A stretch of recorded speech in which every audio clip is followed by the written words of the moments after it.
जय हिंद साथियों, welcome to my YouTube channel Bareilly maths point में आपका स्वागत है। तो जैसा कि हमारा चैप्टर चल रहा है, चैप्टर नंबर 1 रियल नंबर यानी वास्तविक संख्याएं क्लास 10th का।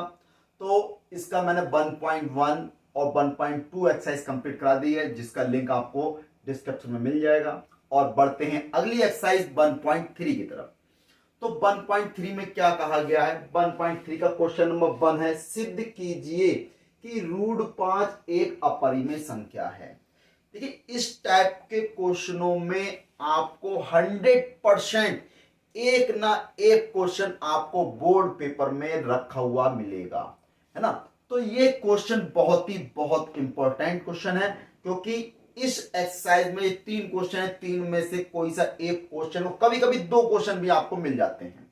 ठीक है, तो इसमें से एक क्वेश्चन तो आना कंपलसरी है, इसलिए इस क्वेश्चन को बहुत जरूर कर लें, क्योंकि और बहुत आसान है, कोई ज्यादा कठिन नहीं है बस, और कोई कैलकुलेशन नहीं, सिर्फ थोड़ी सी थ्योरी है।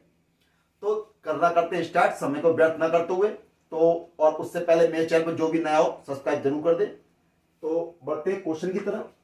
तो सिद्ध कीजिए कि √5 एक अपरिमेय संख्या है। √5 क्या है? अपरिमेय संख्या है। तो सिद्ध करना है, तो सिद्ध करने के सबसे पहले हम लिखेंगे यहां पे सॉल्यूशन, यानी कि हल। तो करेंगे कैसे? तो देखिए, जो भी सिद्ध करने को कहा जाता है उसका हम उल्टा मान लेते हैं, विपरीत मान लेते हैं। उनने क्या कहा गया कि सिद्ध करो कि √5 अपरिमेय संख्या है। अपरिमेय संख्या सिद्ध करने को कहा ना, तो हम क्या करेंगे, उसका उल्टा मान लेंगे, परिमेय संख्या। तो हम क्या करेंगे, माना, लिखेंगे माना कि √5 एक, तो इन्होंने क्या कहा, अपरिमेय कहा है, तो हम इसका उल्टा मान लेंगे कि एक परिमेय संख्या है। ठीक, तो हमने क्या करा, इसको उल्टा मान लिया कि माना कि √5 एक परिमेय संख्या है। परिमेय संख्या है जहां, भाई अब इसको क्या लिख सकते हैं, अर्थात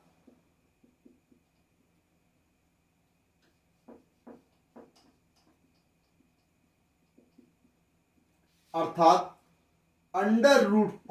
भाई जब परिमेय संख्या होगी तो परिमेय संख्या को क्या करते हैं, P/Q के रूप में लिख लेते हैं ना। अब जहां Q is not equal to 0, यानी Q is not equal to 0, यानी Q क्या है, 0 के बराबर नहीं है, कोई ना कोई नंबर होगा। तो और दूसरी चीज यहां पर HCF ऑफ PQ, यानी PQ का जो HCF आएगा वो 1 होगा। इस बात का ध्यान रखिएगा, यानी कि अगर √5 एक परिमेय संख्या है तो P और Q का HCF यानी हाईएस्ट कॉमन फैक्टर क्या होना चाहिए, 1 होना चाहिए। अगर 1 होगा तो परिमेय संख्या होगी, और नहीं हुआ तो वो अपरिमेय संख्या हो जाएगी। बात क्लियर है? तो अब देखिए, सबसे पहले हम क्या करेंगे, आप इसको इधर ले आइए, तिरछी गुणा, P बराबर कितना हो गया, √5Q हो जाएगा। ठीक, अब हम क्या करेंगे, दोनों तरफ वर्ग करने पर, दोनों तरफ वर्ग करने पर जब वर्ग कर देंगे तो यहां पर क्या हो गया, P का वर्ग, यहां √5 और Q का वर्ग। तो P का वर्ग कितना हो गया, P² हो गया, √5 का स्क्वायर कितना हो जाएगा, 5 हो जाएगा, और ये Q² हो जाएगा। तो P² बराबर कितना आ गया, 5Q² आ गया।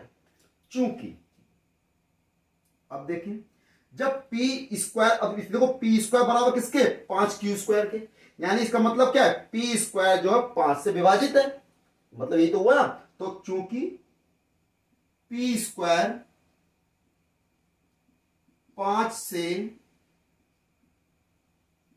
विभाजित है, जब P² 5 से विभाजित है तो P भी 5 से विभाजित होगा। जब P² 5 से विभाजित है तो इसका P भी 5 से कैसा होगा, विभाजित होगा। जब ये 5 से विभाजित होगा तो मैं इसे क्या लिख सकता हूं, अतः P बराबर मैंने 5 m ले लिया, कोई भी कांस्टेंट ले लिया, m ले लो, P की कुछ होगा, मैंने m ले लिया, n ले लो या a ले लो, b लो, कुछ भी ले सकते हो। तो मैंने P बराबर क्या ले लिया, 5 m ले लिया। ठीक, तो देखें दोनों तरफ वर्ग करने पर, दोनों तरफ वर्ग करने पर जब वर्ग कर दोगे तो यहां भी पी स्क्वायर हो जाएगा, यहां 5m का स्क्वायर हो जाएगा। तो पी स्क्वायर बराबर 5 पंजे 25 m स्क्वायर। अब देखिए पी स्क्वायर का मान क्या ये रहा 5q स्क्वायर, तो इसकी जगह हम क्या लगेंगे, अब रखेंगे, देखिए पी स्क्वायर की जगह मैंने क्या करा, यहां पर रख दो मान कितना है 5q स्क्वायर। तो 5q square is equal to 25m square.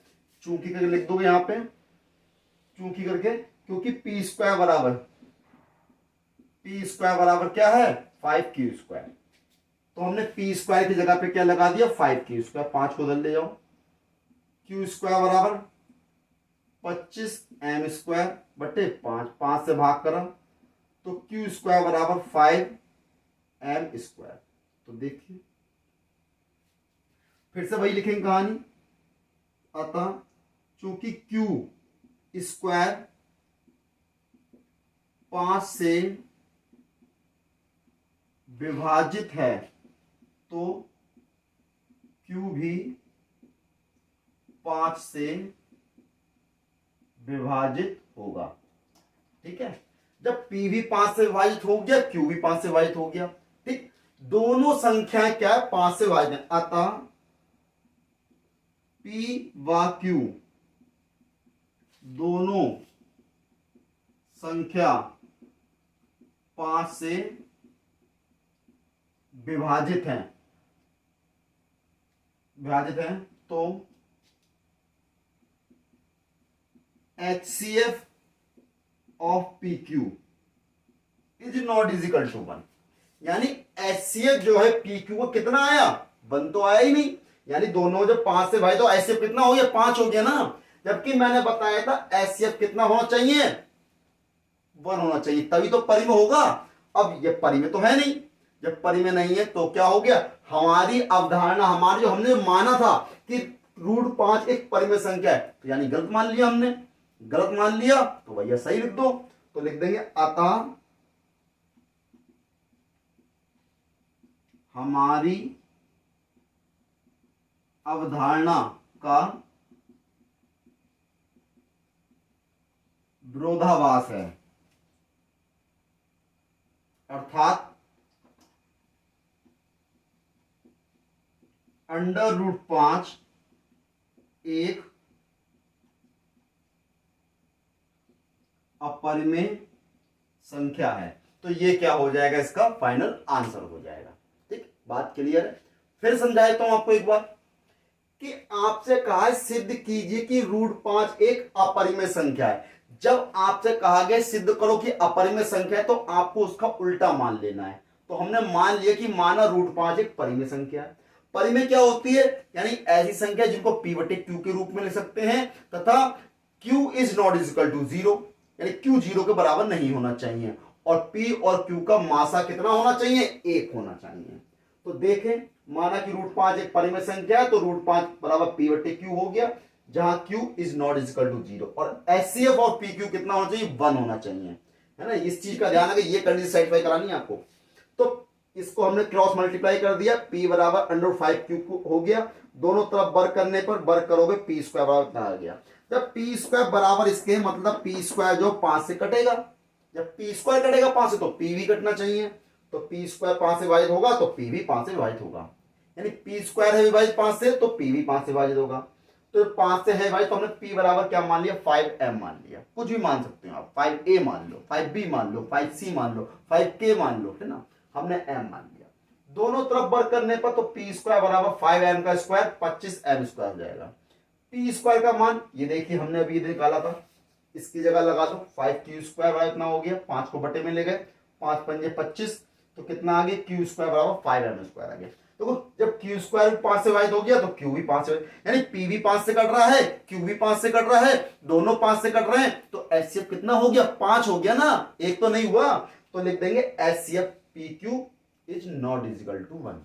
तो अतः ये परिमेय तो नहीं है, तो यानी अतः हमारी अवधारणा का विरोधाभास है, यानी हमारी जो अवधारणा थी हमने माना था वो गलत हो गया।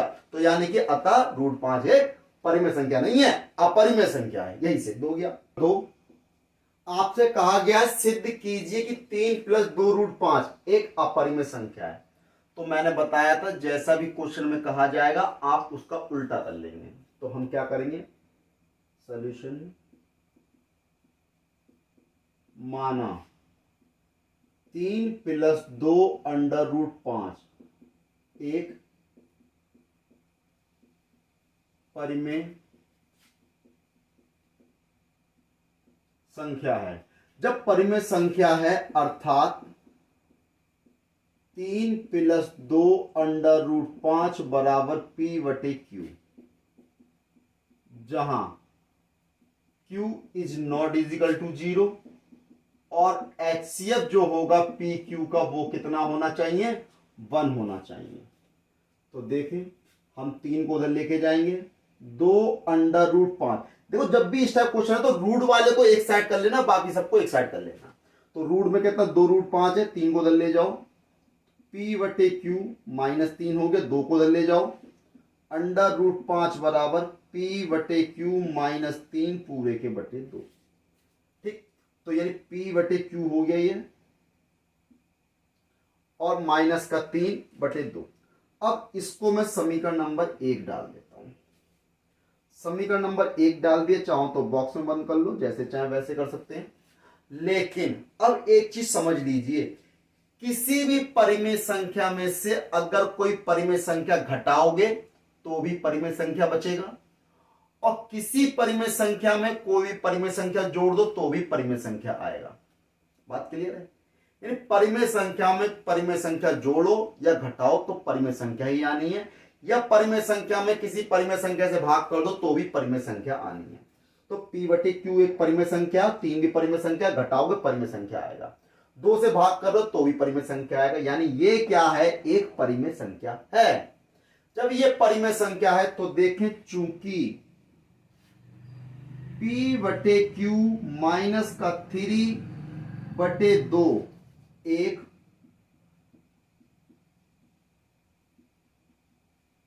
परिमेय संख्या है तथा हम जानते हैं कि √5 एक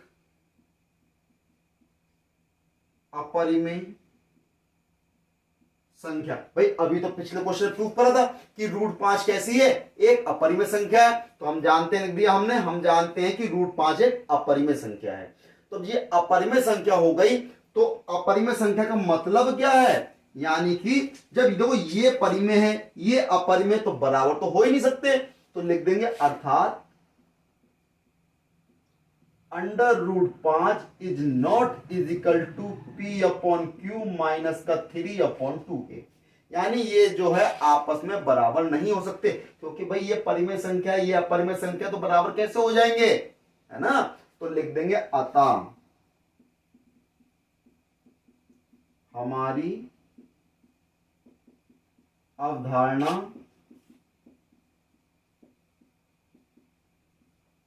विरोधाभास है, अर्थात 3 + 2√5 एक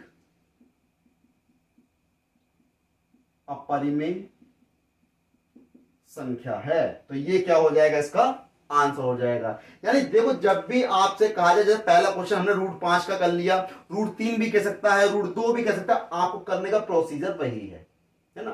तो इसलिए ये बहुत ही आसान क्वेश्चन है और बोर्ड परीक्षा में 100% आने वाले हैं, इसलिए अच्छे से कर लें। अगला क्वेश्चन है, सिद्ध कीजिए कि निम्नलिखित संख्याएं अपरिमेय संख्याएं। इसके 3 पार्ट दिए हुए, यानी तीनों संख्याएं अपरिमेय संख्याएं, ये आपको प्रूफ करना है। तो भाई जैसा कि मैंने बताया था, अपरिमेय प्रूफ करना है तो हम क्या करेंगे? मान लेंगे। तो फर्स्ट वाला पार्ट है लिखेंगे माना 1/√2 एक परिमेय संख्या है। तो अर्थात जब परिमेय संख्या है तो 1/√2 बराबर क्या होगा, p/q के होगा, जहां q is not is equal to 0 और HCF जो होगा PQ का कितना होगा, 1 आएगा। तो देखें, देखो परिमेय संख्या को अगर परिमेय संख्या से भाग करो तो भी कितना आएगा, परिमेय संख्या ही आएगा। तो हम क्या कर देते हैं, इसको पलट देते हैं, तो √2/1 बराबर Q/P हो जाएगा ना। अब इतना हो जाएगा तो भाई अब देखें, इसको डाल दो समीकरण नंबर 1। तो समीकरण नंबर 1 हो गया। तो चूंकि करके देखिए, या इसको समीकरण 1 नहीं डालना चाहते तो इसको √2/1 का मतलब क्या है, √2, तो Q/P, इसको समीकरण 1 लिख दो। तो अब देखें, चूंकि Q/P एक परिमेय संख्या है, तो Q/P एक परिमेय संख्या है, किंतु हम जानते हैं परिमेय संख्या है, लेकिन हम जानते हैं कि √2 एक अपरिमेय संख्या है। कैसी है, अपरिमेय संख्या है। जब अपरिमेय संख्या है तो भाई एक बात बता दो, तो अर्थात √2 is not is equal to, तो √2 is not is equal to Q/P, यानी √2 जो है Q/P के बराबर नहीं होगा, क्योंकि भाई ये परिमेय संख्या, ये अपरिमेय संख्या बराबर हो ही नहीं सकता। तो कहने का मतलब क्या हुआ, अतः 1/√2 एक अपरिमेय संख्या है। तो यानी ये क्या हो गया, 1/√2 हमने परिमेय मानी थी, तो ये क्या हो गया, हमारी अवधारणा क्या हुआ, विरोधाभास है। यानी कि ये दोनों आपस में बराबर नहीं है, तो यानी हमारी अवधारणा का विरोधाभास है। तो अतः 1/√2 एक अपरिमेय संख्या है। तो ये इसका आ जाएगा फाइनल आंसर हो जाएगा। तो अब बढ़ते हैं इसके अगले खंड की तरफ, यानी सेकंड पार्ट की तरफ। इसको रफ कर देते हैं।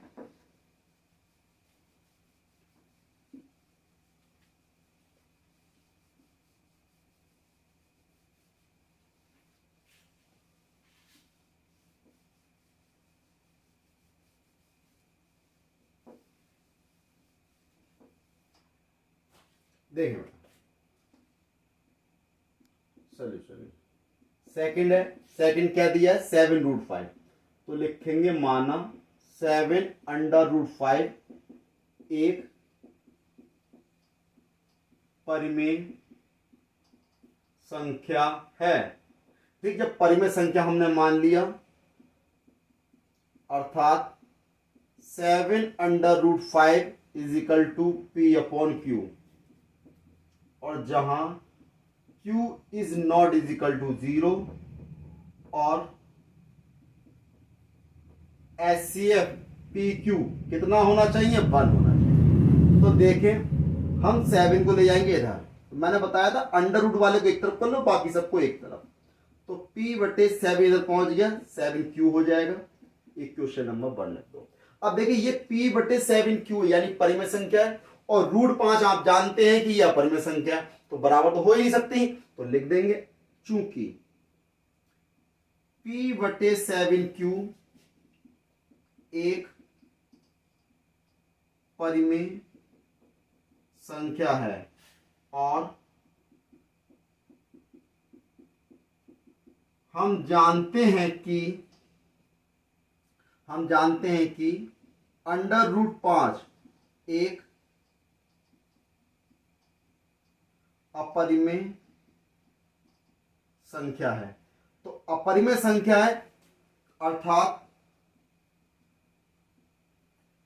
Under root 5 is not is equal to p upon 7q। यानी ये जो है कंडीशन आपकी सेटिस्फाई नहीं करेगी, यानी क्योंकि भाई 7 अपॉन पी क्यू क्या है, परिमेय संख्या है, और रूट 5 क्या है, अपरिमेय संख्या, दोनों बराबर तो हो नहीं सकती। तो यानी root 5 is not is equal to p upon 7q। तो हमारी अवधारणा कैसी हो गई, गलत हो गई। अतः हमारी अवधारणा का विरोधाभास है, अर्थात 7 अंडर रूट 5 एक अपरिमेय संख्या है। तो ये क्या हो जाएगा, इसका आंसर हो जाएगा। ये क्या है, इसका सेकंड पार्ट है। तो ये नोट कर लीजिए। अब बढ़ते हैं हम अगले थर्ड पार्ट की तरफ। तो नोट कर लिया होगा आप लोगों ने, स्क्रीनशॉट ले लिया होगा, तो अब इसको रफ कर देते हैं।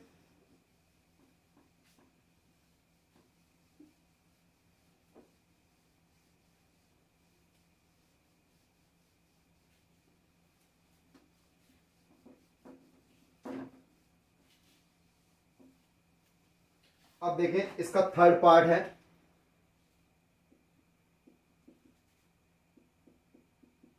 थर्ड पार्ट क्या है, माना 6 प्लस अंडर रूट 2 एक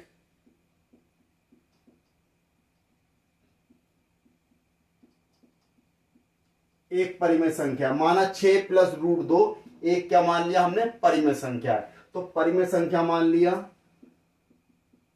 अर्थात 6 प्लस रूट 2 बराबर क्या होगा, पी बटे क्यू के रूप में। यानी कि जहां q is not is equal to 0, यानी q 0 के बराबर नहीं है। और क्या हो जाएगा भाई, HCF of PQ, HCF of PQ कितना होगा, 1 होगा। तो देखें, हम 6 को क्या करेंगे, उस साइड लेके जाएंगे। तो मैंने बताया था रूट वालों को एक तरफ, बाकी सबको एक तरफ। तो कितना हो गया, रूट 2 बराबर पी बटे क्यू माइनस का 6, इतना हो जाएगा।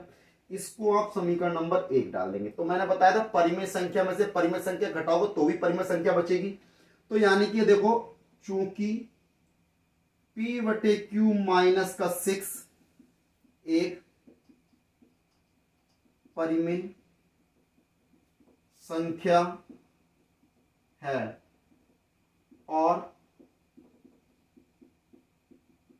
हम जानते हैं कि अंडर रूट 2 एक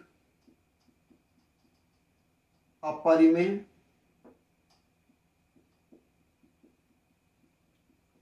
संख्या है। यानी p बटे क्यू माइनस 6 एक परिमेय संख्या है, और हम जानते हैं रूट 2 एक अपरिमेय संख्या है। अतः भाई, तो ये क्या होगा, root 2 is not is equal to p upon q minus 6। यानी रूट 2 जो है p बटे क्यू माइनस 6 के बराबर नहीं होगा, क्योंकि ये परिमेय या परिमेय है, बराबर नहीं होगा। तो क्या हो गया, तो लिख देंगे, अतः हमारी अवधारणा का विरोधाभास है। अतः हमारी अवधारणा का क्या है, विरोधाभास है, यानी कि हमारी अवधारणा गलत है। अर्थात 6 प्लस रूट 2 एक